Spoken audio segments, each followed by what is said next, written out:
Okay, I think it's time to start.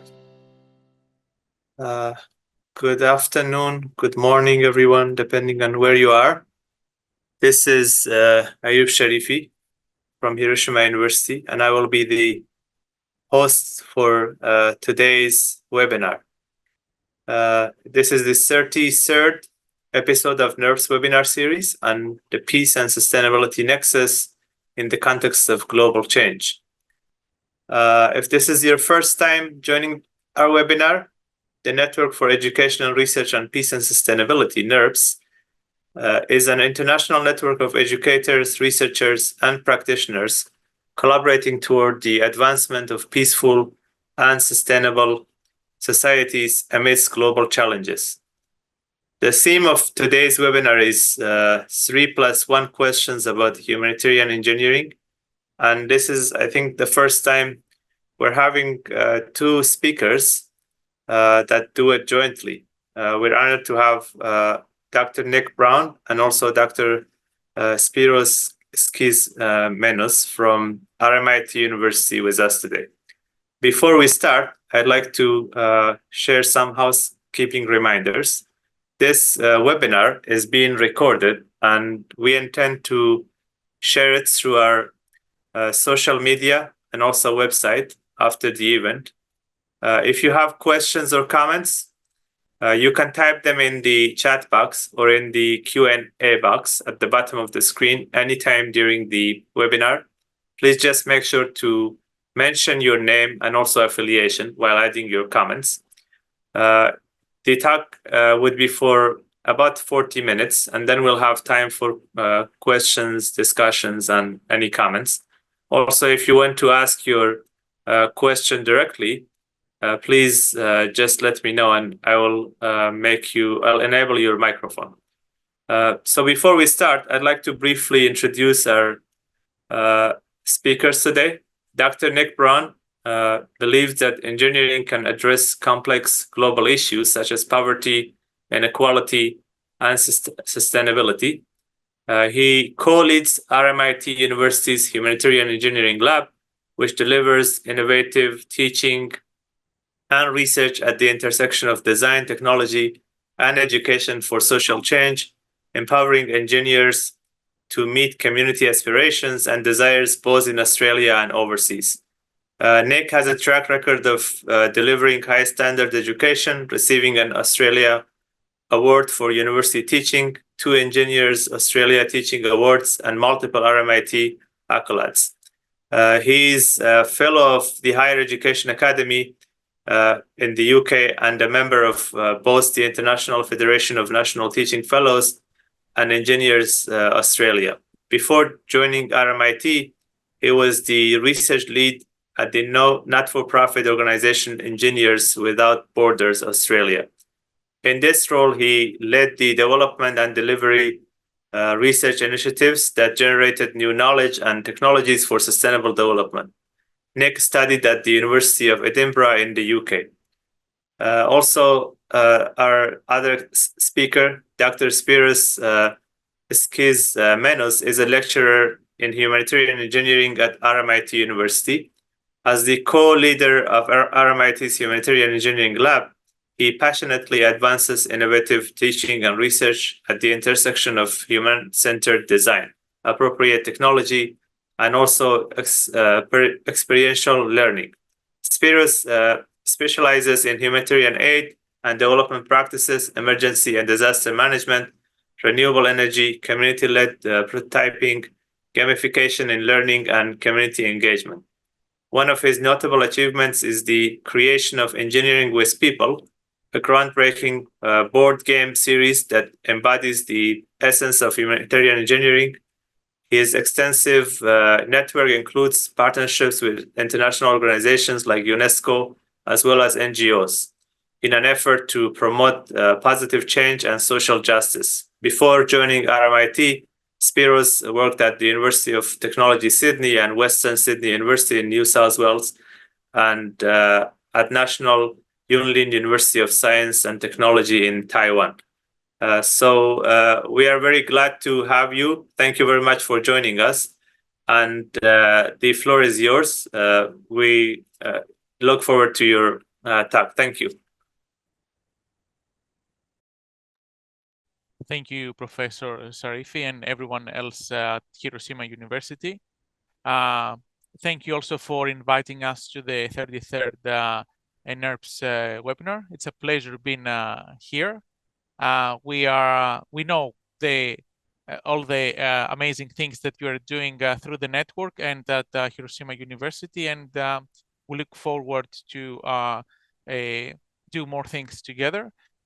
In this presentation, my colleague Nick Brown and I will talk a bit about humanitarian engineering. We have 3+1 questions, but it's more or less about what we think of the discipline and how we can, the directions we take at RMIT University regarding the education and research. Before I give the microphone to Nick to add something here, I would say that I'm a lecturer at RMIT University and I'm leading the research at the Humanitarian Engineering Lab. Nick? Thanks, Spyros. Yes, as Spyros said, and thank you so much for that very kind introduction as well. So Spyros says, yeah, my name is Nick Brown, and our lab is both a teaching and a research lab. And so, as Spyros has just mentioned, Spyros heads up the research side of things, and I'm sort of heading up the teaching side of things. Although, of course, with anything we get we mix it up and get hands-on, of course, with both sides. I wanted to start today. Sorry, I just had a little communication connection issue, but I wanted to start today by acknowledging the traditional owners of the land on which we're speaking to you today from. And if you've not seen this before, this is a custom here in Australia, where we recognize that Australia's first people are the oldest continuous living culture on Earth. Western science traces the culture to at least 60,000 years, but I've met plenty of Aboriginal people who would say it's much longer.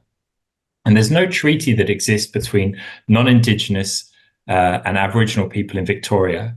And so the land that we occupy here, which is now known as Melbourne, is unceded. And that means that essentially myself and Spyros are guests in someone else's home. And so whilst we're here on Aboriginal land, we acknowledge the traditional owners and commit to preserving the land and waterways and wildlife of the country that we're on whilst we're living here. And this is really important and vital as part of engineering as well, because Aboriginal Australians are the world's first engineers. There's examples of engineering creative problem solving around Victoria, the state that we live in and work in, that RMIT is based in, and Australia. So as an example, the Budj Bim cultural landscape, which is located on the traditional country of the Gunditjmara people, which is to the southwest of Melbourne, that was recognized a few years ago as a World Heritage listed UNESCO system. It's full of waterways and channels that has been maintained for 6,000 years.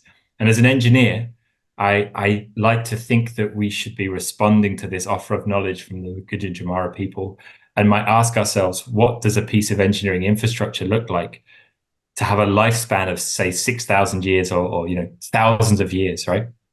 And I think that's a really interesting component and something that certainly we'll be talking about humanitarian and thinking about sustainable development. Think about, right, well, how do we actually ensure that we can keep something that is in harmony and sustains itself for thousands of years, not just 1 year or 10 years and so on.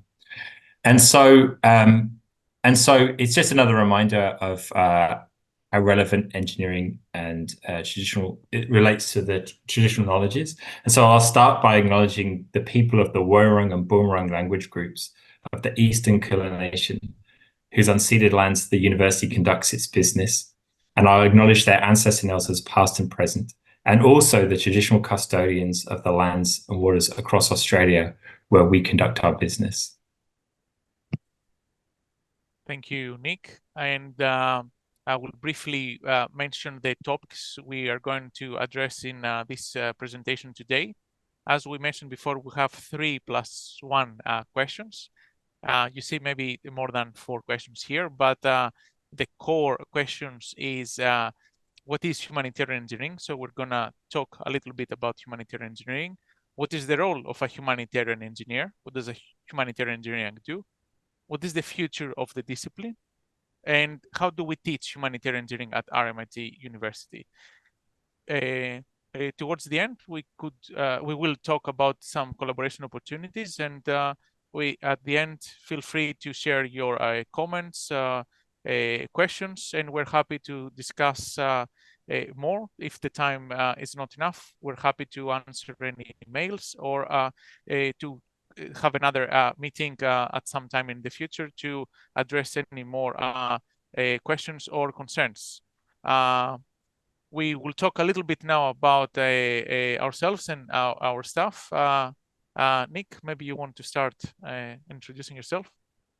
Sure. So I felt like we were already introduced so well. So I'll just briefly add on that. Yeah. So I've been working at RMIT for about 6 years, and before that, was working at not-for-profit Engineers Without Borders Australia, and really that shift from working at Engineers Without Borders to working at RMIT actually is aligned with the general shift in humanitarian engineering in Australia that we'll talk about in a second. So actually, Danny Almagor, who was the founder of Engineers Without Borders Australia, I should say, was a graduate of RMIT University, 20 years ago, and went and formed that organization. And it was very much the leader and the driver of the humanitarian engineering agenda in Australia. And a lot of the foundational work that was done to establish this as a discipline in Australia was done by team members and the people that came before me at Engineers Without Borders. And I think I was joined at a time when I was able to expand that work and really get it into the mainstream. And so, sure enough, in 2018, the opportunity came up to actually move and join to RMIT. And so instead of trying to drive the humanitarian engineering agenda across Australia, there was this opportunity to embed it at RMIT. And one thing that, if you don't know about RMIT, one of the interesting things is that which we'll get onto in a minute, is that it has a very large student cohort. So it's one of the largest universities, I think, in Australia, and certainly in terms of engineering, and from an engineering perspective, has about 1,500 students who commence each year, so start first year of their studies, and just at the undergraduate level. So with postgraduate as well, there's almost 2,000 students, well, a bit less, but between 1,500, 2,000 students who start their studies in engineering. So there's a real opportunity to create some deep impact by working at one institution. And I set up the Humanitarian Engineering Lab with a colleague who's called Dr. Tanya Rosenquist. And myself and Tanya established the work that the lab was doing. Tanya then moved out of state and changed jobs, but is still an associate academic with the lab, and still co-supervises PhD students. And so we have a range of PhD students who look at a range of topics, mostly related to the use of engineering in complex contexts. So looking at where standard engineering solutions don't often work. Now, when Tanya left, this opened up a good opportunity, and we were very excited that Spyros joined us. So over to you, Spyros. Thanks, Nick, and good to be at RMIT. In fact, I'm what people are called here first-generation humanitarian engineer, because I am one of the first graduates who studied humanitarian engineering, at least at the PhD level. In my master's, I did emergency and disaster management. So before I come to Australia, I am European. I am Greek. My undergraduate is in industrial engineering and manufacturing and prototyping. My master's was in disaster management, and I focused on emergency technology. I lived and worked in East Asia for about 13 years. In Japan, I stayed for 2 years. In Taiwan, I stayed for 5 years. And during my time there, I worked at universities, and we focused on disaster risk reduction and the Sustainable Development Goals. And it was very interesting for me because humanitarian engineering or humanitarian context, community-centered approaches, let's say, was not something that I learned during my experiences there. I mean, of course, communities and people were engaged in all the drills and all the disaster management initiatives, but the way humanitarian engineering taught me how to work and engage with people changed my perspective about the field. And I'm sure that perhaps many of you are wondering, what is humanitarian engineering, right? So a very brief and broad definition is the urgent or longer term applications of concepts that are appropriately designed, installed, and serve the communities. So in other words, they use the community needs and capabilities as the core focus. And you can see that this is perhaps a little different to other traditional engineering disciplines. And another thing that we take into consideration when we talk about humanitarian engineering is the culture, the socio-culture, local strengths, local capabilities, and institutional structures, and so on. I'm not sure if, Nick, you want to add something on this? No, only just to say that the term humanitarian engineering, it isn't necessarily well defined globally. And so there are definitely different understandings. And I think in Europe and North America, there's definitely more of a focus on that short-term disaster response, whereas it might hear like development engineering being used for that longer term. Whereas in Australia, it tends to be considered as both that short-term acute response and also that longer term as well. Thank you, Nick. And here we have a slide with some different but relatively similar disciplines. Peace engineering, for example, and again, this is just one of the terms, is the contribution of engineers in diplomacy and policy making, especially to maintain peace and sustainability. Sustainable engineering mainly focuses on the design and implementation of solutions in order to minimize environmental impacts. But the trend is, no matter what the discipline, engineering discipline, the human-centered approach is the core element. And that is something that we need to consider as engineers, or even if we're not engineers, that communities, people, the environment should be the core of the interventions that we apply and we think of. And this accords with the principles of the Sustainable Development Goal and the Sendai Framework for disaster risk reduction. We often ask our students, especially first-year engineering students who don't know what humanitarian engineering is. We ask them, what do they think that the humanitarian engineer do? And they often say that humanitarian engineering is someone who tries to solve the world. They provide solutions for the people.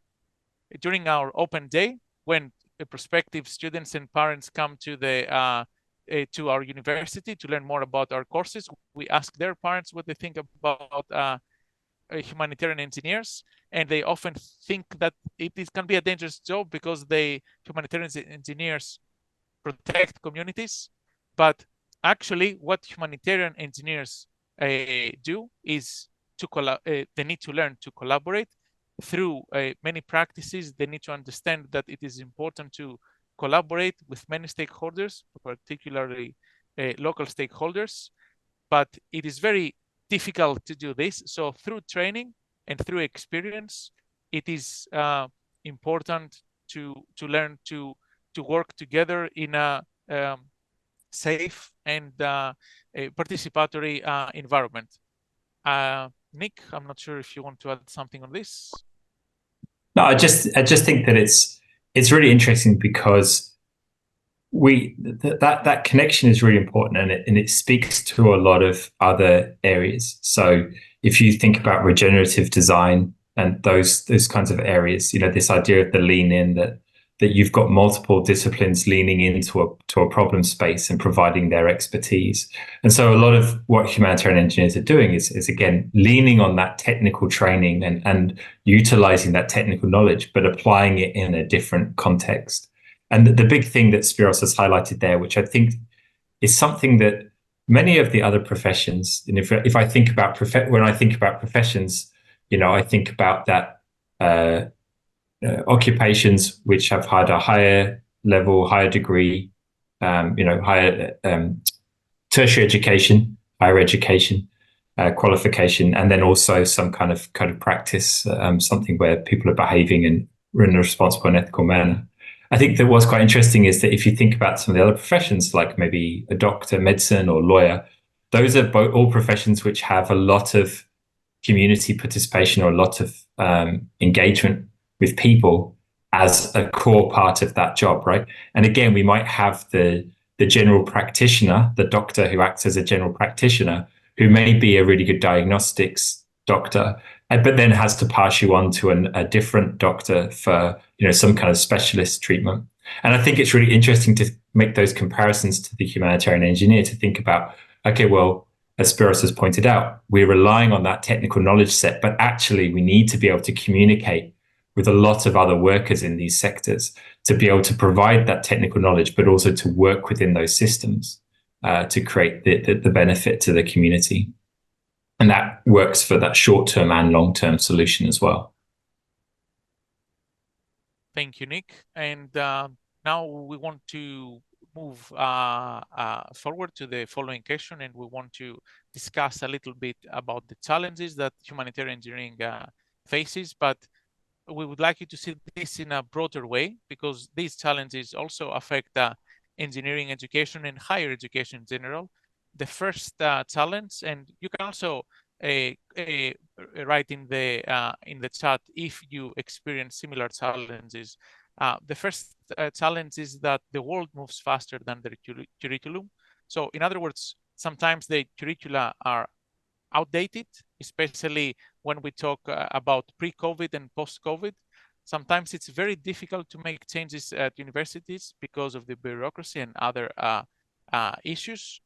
There are issues in the classrooms and in tutorials where we see sometimes that the content and the environment lacks ideas, and that stands for ideation and diversity, equity, and accessibility. So sometimes the content we develop and we deliver as educators is not always following the ideas approach. Cross-disciplinarity is something that sometimes is absent, especially when we talk about the traditional engineering. And in my opinion, the biggest issue that higher education has is the loss of play, especially after COVID. During COVID, we switched education to a passive. It was more in a passive learning approach. Where we were teaching everything online. And then when we switched back to face-to-face, there were a few issues with making class fun again. So these challenges are some of the issues that Nick and I are trying to address in our humanitarian engineering programs. And now Nick will tell you a bit more about how we run the humanitarian engineering lab, and this will answer some of the challenges that we mentioned earlier. Yeah, thanks, Spyros. So yeah, I think that I imagine that everyone can recognize at the very least that working in silos and how that can be quite challenging. And what we're talking about here is how we can work, how the role of the engineer as part of that broader humanitarian team, and therefore we need to not be working in those silos and so on. And even thinking about frameworks like the Sustainable Development Goals. I went to a talk last week that was about how to implement the Sustainable Development Goals within curriculum. And I was very much thinking, well, the Sustainable Development Goals came in 2015. We're more than halfway through, and yet we're already in some instances, there's only just an understanding of how this can actually be taught and integrated into curriculum. So yeah, still a long way to go. But yeah, so this is the map that we have for our lab and for some of the activities. And I'll definitely talk you through the learning and teaching side. The key element here is that we want to try and provide opportunities for learners to play, and also we see failure as a really important part of this. So we want our learners to realize that failure is is a part of the learning process, and that they can fail in a safe environment, and that they can learn a lot from success as well as failure. So we basically have some activities which we would describe as being, they're simulated, right? There's artificial elements to them, and they might be unfacilitated. So we've got simulated and unfacilitated. So this is your classic lecture topics online, or we do have one of Spyros's games can be played unfacilitated, and again, obviously it's not real. But then we've started to use more controlled simulations where we actually, it's still simulated, right? We're still in a classroom environment. We're in Melbourne, or we're in a classroom setting. But we can start to facilitate things and start to allow students to learn through trial and error. And so we've utilized experiential learning, but also simulation-based learning and scenarios. So we'll actually allow our students to engage in short-term and medium-term, I would say, which has included 2-day simulations, where they actually get to work and get to appreciate what it might be like to work as a humanitarian engineer in the field. And they, in fact, engage with actors and materials that we'll talk about in a moment, to really try and make it feel like they are in a real environment and that they are actually doing stuff for real. But they're allowed, as I say, to learn through this trial and error.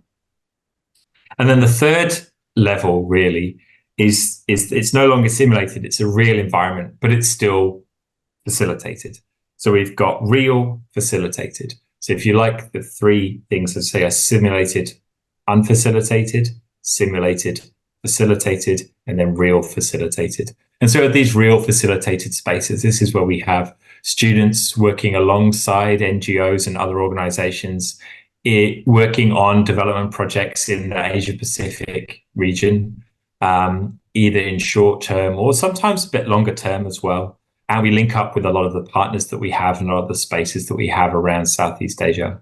And again, this is the opportunity for our students to learn more. And it's always educational, but to be doing it in a real context, and where the stakes are maybe a little bit higher. But the idea being that because they have done those previous two steps, they are well prepared to take the most out of those experiences. You have to talk about research impact, Spyros? Yeah. Yes, as for the research, and we will provide more details in the following slides. We focus on education and research projects that are related to sustainable development and disaster risk reduction. You will see soon that we have all levels of classes. So for example, in average size class, we develop materials for average size classes, larger classes, and kilo classes, as we call them.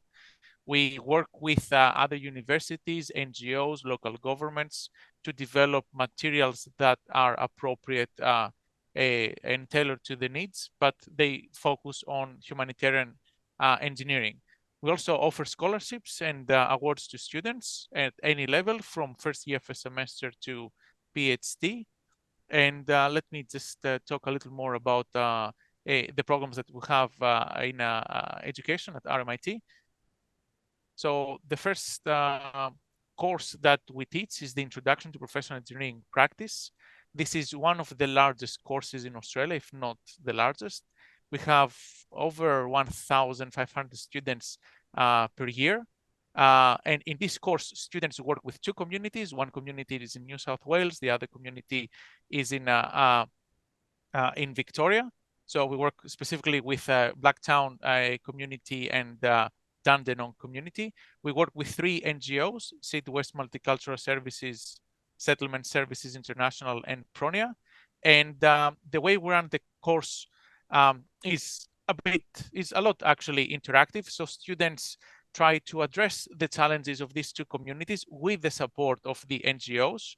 And we want the students to engage with the communities. So students often visit these communities, or we have community members and NGO staff to visit the classrooms and teach or support, mentor the students. And to make things more exciting, we offered to the students 40,000 Australian dollars. This is the first time in Australia where first semester students receive this amount of funding to continue working with the communities and continue developing the prototypes even after the course completion. Nick, maybe you want to talk a little bit about humanitarian engineering and help? Yeah, so as I mentioned in the previous one, we've used this simulation simulation-based learning that we want to follow. So the bottom center photo there, or image there, is a fictional state that we have created called Agnopot, and this is a fictional place that combines a lot of experiences that myself, Spyros, and a lot of the other educators that work in this space in this course have. So the northern reaches, the northern areas are based a lot on Spyros's work in Nepal. Some of the central areas are based on my experiences in Cambodia. To the east is based on experiences in the Pacific, including Vanuatu and Fiji. The center is based on Solomon Islands and Honiara, so urban and peri-urban environments representing the capital. And then we've got outlying islands, which relate to some of Spyros's experience in Greece. And we've recently actually been exploring the west of Agnopot as a space which is experiencing civil conflict. And this actually relates to some of the experiences of our teaching team in places like Ukraine and South Sudan. And so they've been able to create this. So the idea is that by creating this simulation, we are then able to run several scenarios underneath that simulation in multiple courses. And as I said, so when someone comes on board with a particular skill set, we can utilize this fictional place, but set up a scenario. And so the students are presented with scenarios that are actually based on real world contexts, but we can control some of the data, or we can control some of the information that they're given, so that we actually can push them to solve some of the problems that we want to place. Now, we've had a great success in a partnership with Adobe, which has helped us quite a lot. And that helps us with things like generating artificial intelligence imagery and the basic design. And then that in-country simulation that we're talking about is complemented by a course where we've been able to send hundreds of students internationally utilizing government funding into places like Fiji, Nepal, and Timor-Leste in the top right-hand corner, where again this is part of that facilitated but real space where students actually go out and actually see what some of the projects and what humanitarian engineering looks like in the real world. And we actually see that the approach we use in education is being acknowledged. We have several NGOs supporting our efforts and our vision to further connect communities, society with engineering, especially young engineers, first semester students, but also at a higher level. And we also collaborate with Adobe. Adobe has funded several of our ideas in experiential education.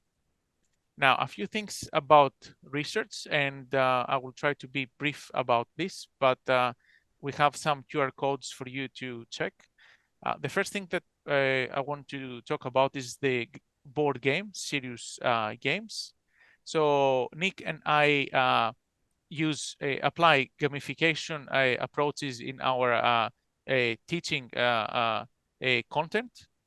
In 2022, I developed a board game that summarizes the principles and the values of humanitarian engineering. And the reason I did this is because humanitarian engineering is I would say, not so known term or discipline, especially in Europe or Asia, although things are changing now. But the other reason I decided to focus on gamification learning was because in disaster management, it's not always easy to understand community capabilities and vulnerabilities by writing reports. And the same thing goes for the communities when you have external professionals and other experts visiting the communities. But this approach can be an interactive way. It can be a good icebreaker. And you will see here, I'm not going to talk about all the games in detail, but you can see that gamification learning is a way to move forward. We have, since 2022, Nick and I have developed quite a few games. Some of them focus on engineering with people. So these are different versions. Satya is one imaginary fictional a city or village, better say, that is located in the virtual world Nick mentioned before. The games, actually, we work with several other stakeholders to develop games. One of the stakeholders is the UNESCO, Women in STEM in Developing Countries, where we developed a game to understand the challenges women face in their work space. We work with several NGOs in Australia and overseas. And we also work with local governments, like, for example, I mentioned before, the community of Blacktown and Dandenong. And instead of writing reports about what is Dandenong and what is Blacktown, we had the idea of turning the communities into board games so more people can actually engage with the content.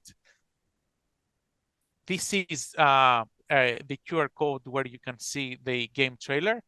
We're currently updating our website. So this will take you to my LinkedIn page. Feel free to add me if you want to, but we will have our new website with all of the game versions there available for you. And please follow us on social media if you want to know when our website will be available. Now, we won't talk about all of our research projects because I know that the time is running, but this is one of the projects that I would like to mention. I also included this in my presentation during the NERPS a few months ago. This is a project that started before I joined RMIT. It was a collaboration between Western Sydney University, International Hellenic University in Greece, and Kathmandu University in Nepal. In this project, we involved two communities, Duskun in Nepal and Agitis in Greece. This project focuses on hydropower generation for disaster resilience. So in other words, how can we generate energy from torrential flows, and how can this energy can activate emergency lights and outdoor sirens? So people, especially people with mobility issues, older adults, how can they evacuate in sufficient lead time? There is a simulation if you scan the code, and I'm very happy to discuss about this research perhaps in the question time or after we finish with the presentation via email. I just want to mention at this stage that we have completed the testing phase, and we will soon proceed with the prototyping and testing actually in situ. We are still discussing where to test the prototype, whether it's going to be in Nepal or Greece or Australia. It will take a few weeks, but this research is progressing. And this research actually was the reason I developed the game, because it was very difficult to explain to the people about the things that we do. And PowerPoint sometimes can be long, and same thing as the presentations, but board games can be more interactive. Nick, I don't know if you want to very briefly mention about any other research topic, otherwise maybe... No, the only thing I'd add to that on research is, again, to talk about this establishment of humanitarian engineering in Australia. And one of the big breakthroughs that we got was being recognized through national, what's called a field of research code. So we got an FOR code, field of research code, in 2020, which really helped to establish humanitarian engineering as a recognized science, like a recognized area of research. Because up until that point, there wasn't nothing there. And so we had to basically put our work under different other headings, right? Other fields of research, which maybe would more aligned to more mainstream forms of engineering. So it was really a big breakthrough to get that for us and to get much more recognition. Mm-hmm.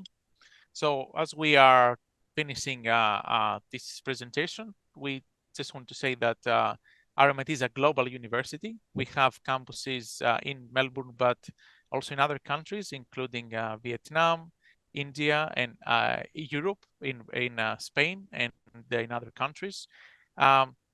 We focus, although we are under STEM, we focus on cross-disciplinary topics. These topics can be in humanitarian engineering, disaster management, sustainable development. We offer programs for exchange students, and we're happy to discuss this more with Hiroshima University or other universities that are interested in perhaps visiting staff opportunities or summer schools or any other short programs. And I think that's it from us. So thank you very much. And Professor Ayub, perhaps you can take the lead now. Yeah.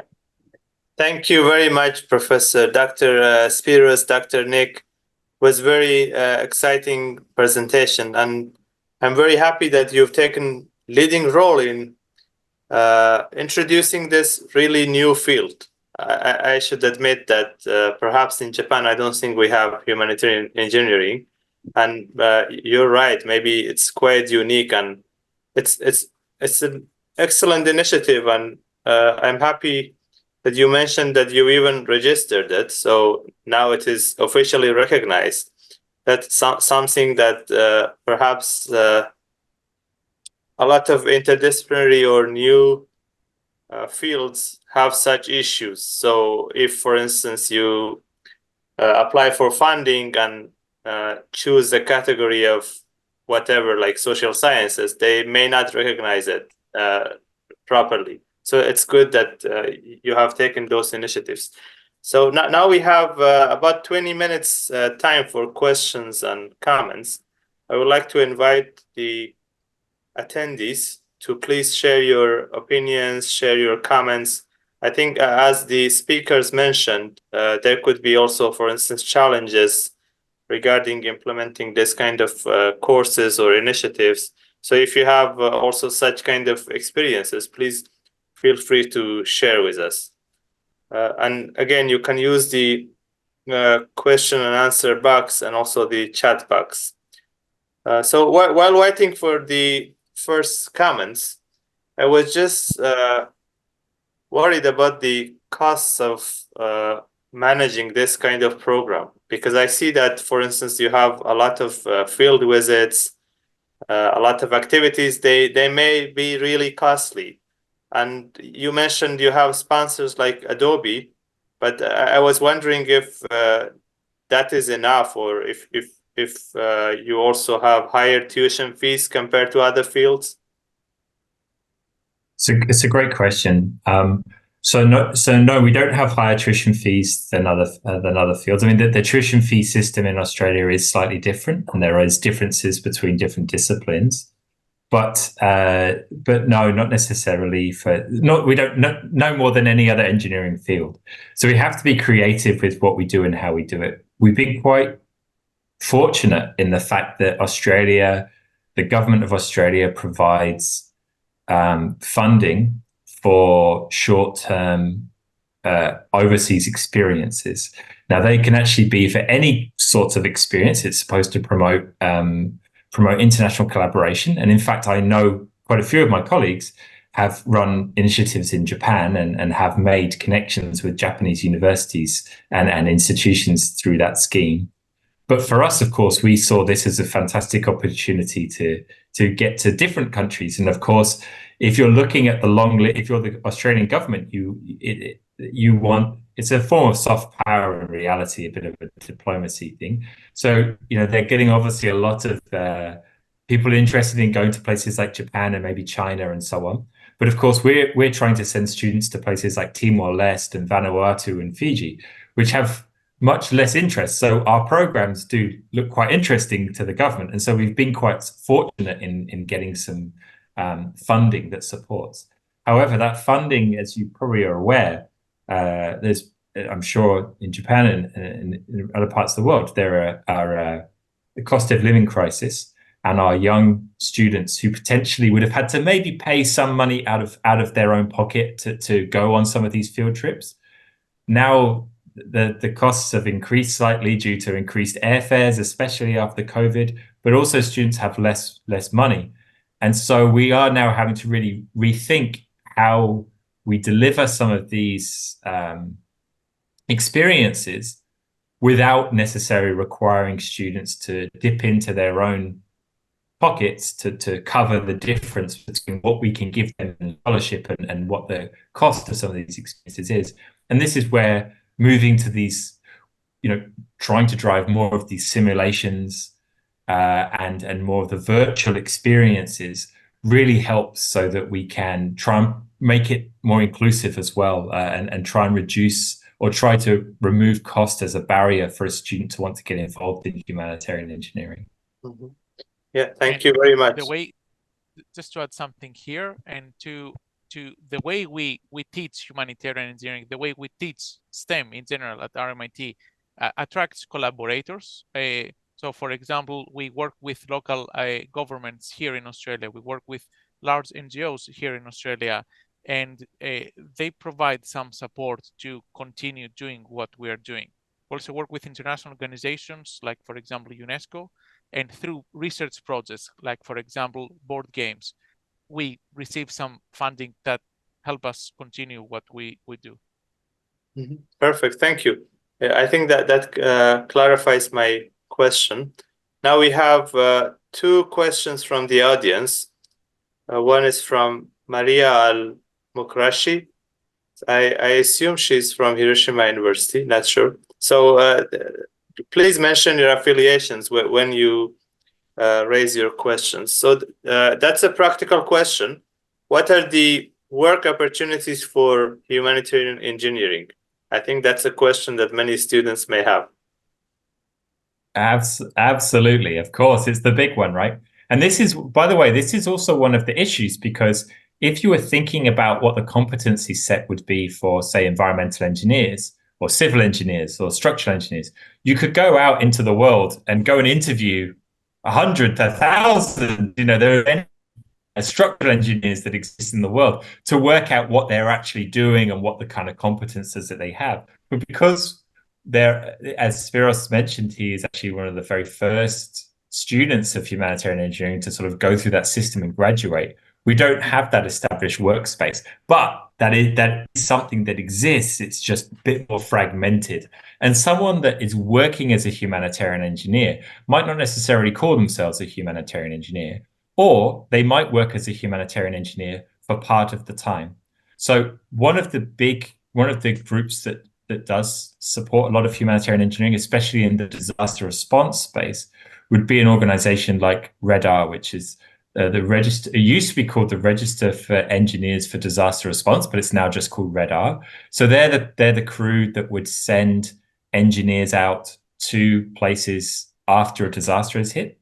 And those engineers are working on, reestablishing communications, reestablishing water supply, doing structural assessments. Is this hospital safe? Is it gonna withstand? Has it withstood this earthquake or something? And therefore, should we be sending patients to it or not? So we need engineers to be in the field and making those decisions on the ground and live. But then they might come back to Australia and become an engineer working for a consultancy, designing a building in Melbourne or designing a building in Sydney. So there's that part-time element to it.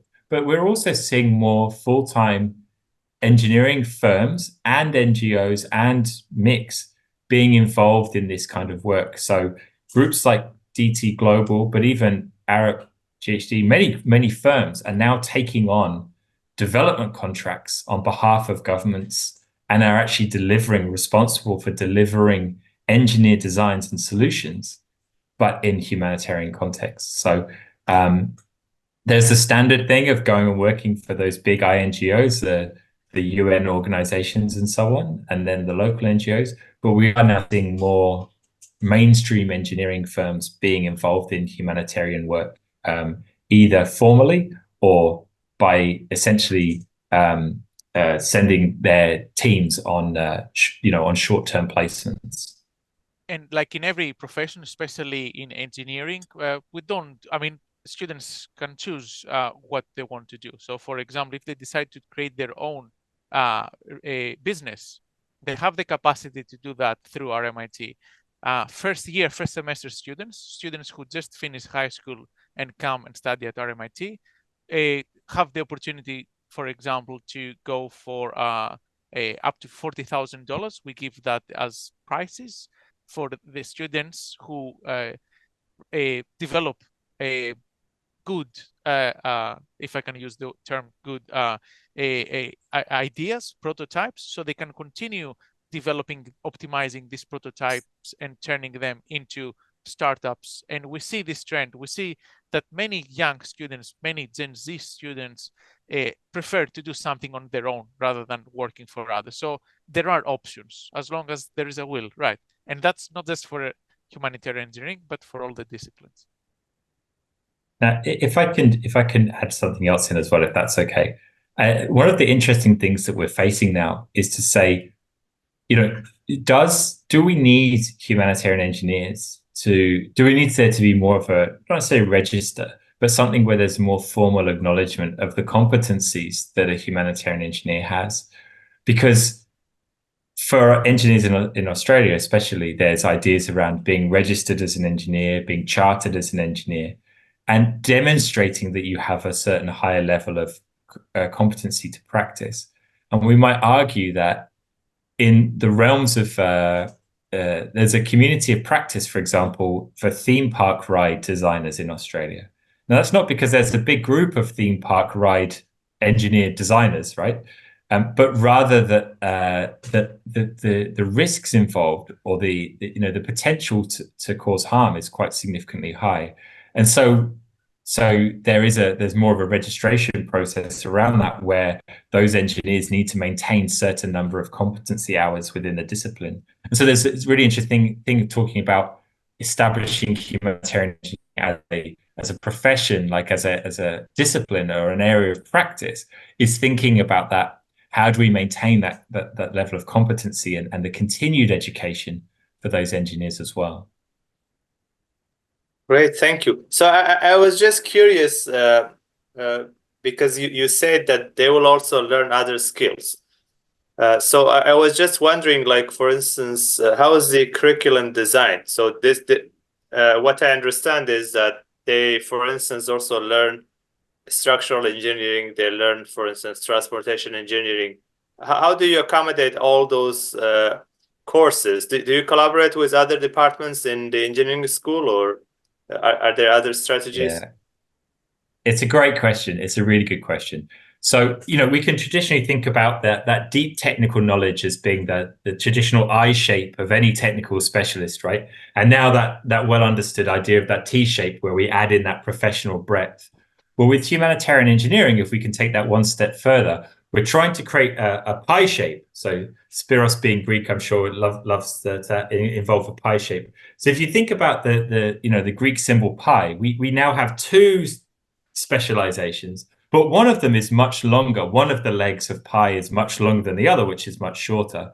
So we're not trying to remove any technical knowledge, but we're trying to complement it and trying to provide this additional skill set that is complementary. The way that we do that at RMIT is that we're allowed to have minors. So we have the students can graduate with a major in mechanical, aerospace, civil, structural, environmental, electrical engineering, and a minor in humanitarian engineering. And we're saying that it's just about trying to provide enough of those competencies to better understand how they can apply their main specialism in those humanitarian contexts.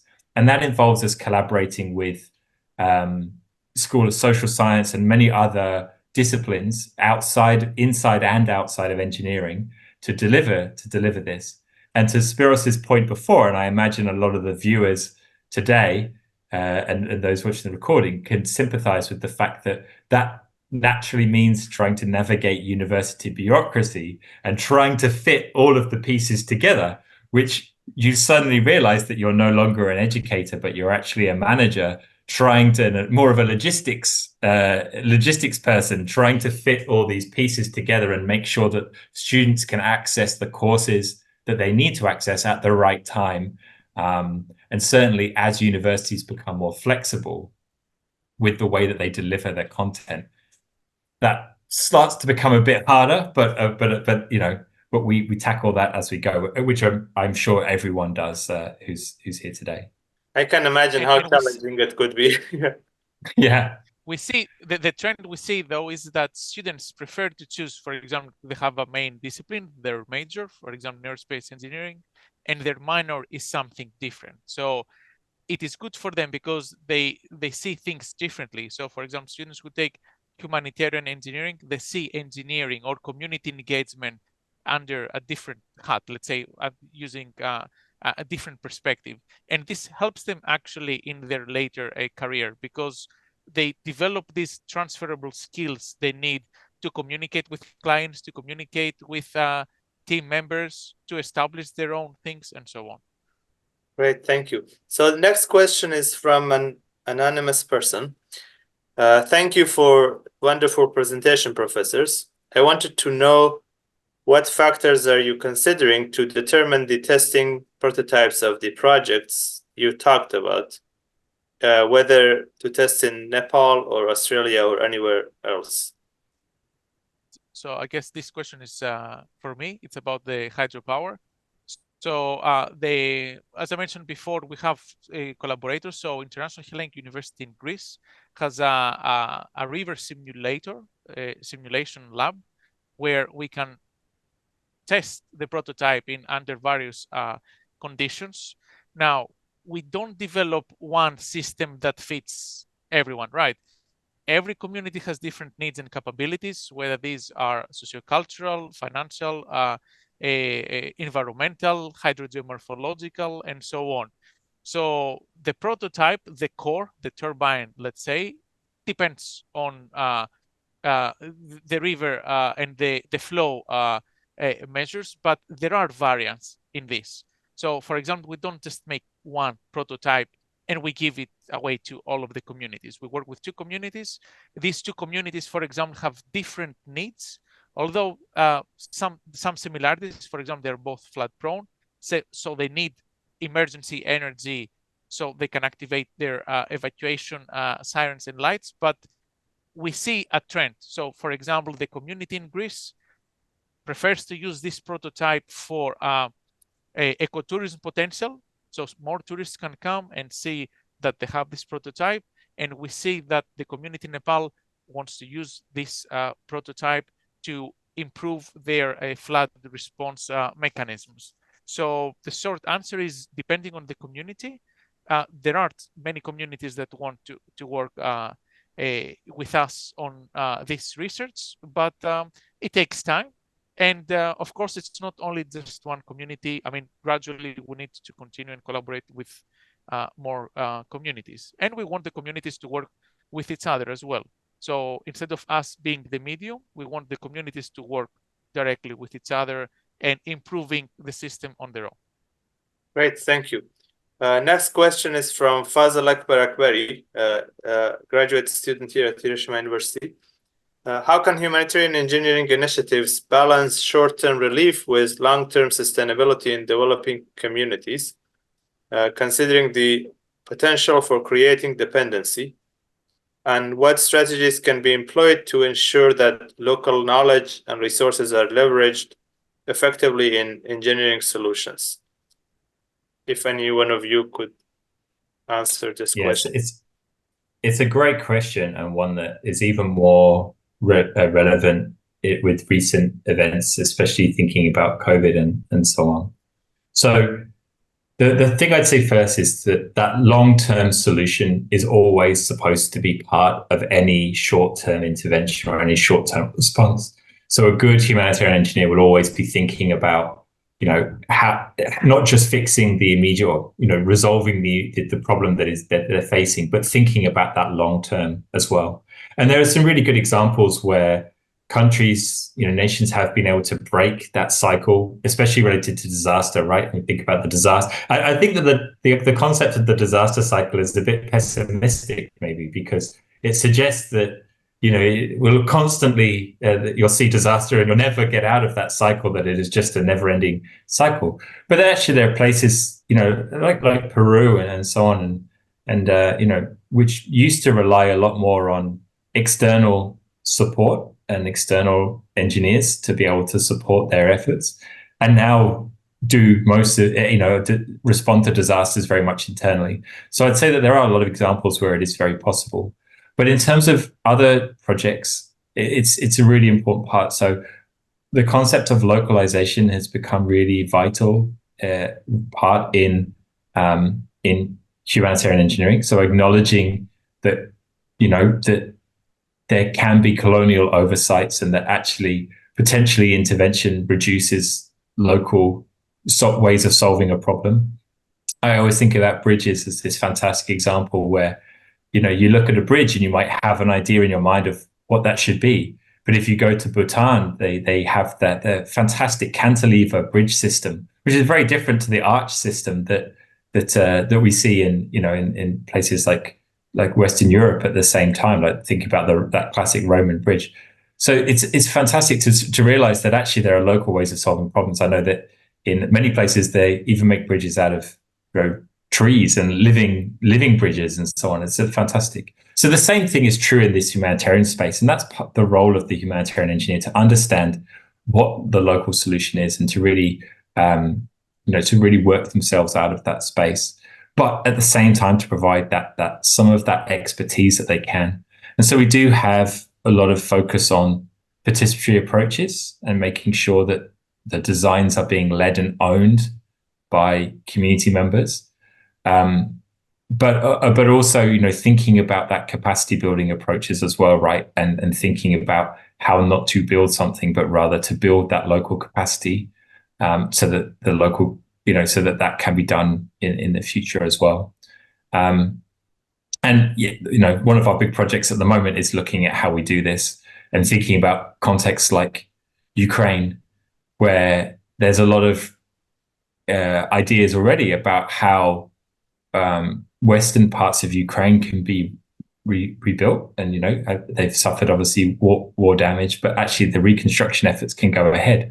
But how do you make sure that's localized? Because there's a lot of political influence where a lot of governments want to invest money and want to be seen to be investing money in Ukraine, but also a lot of the labor that traditionally Ukraine has had a very male-dominated construction force.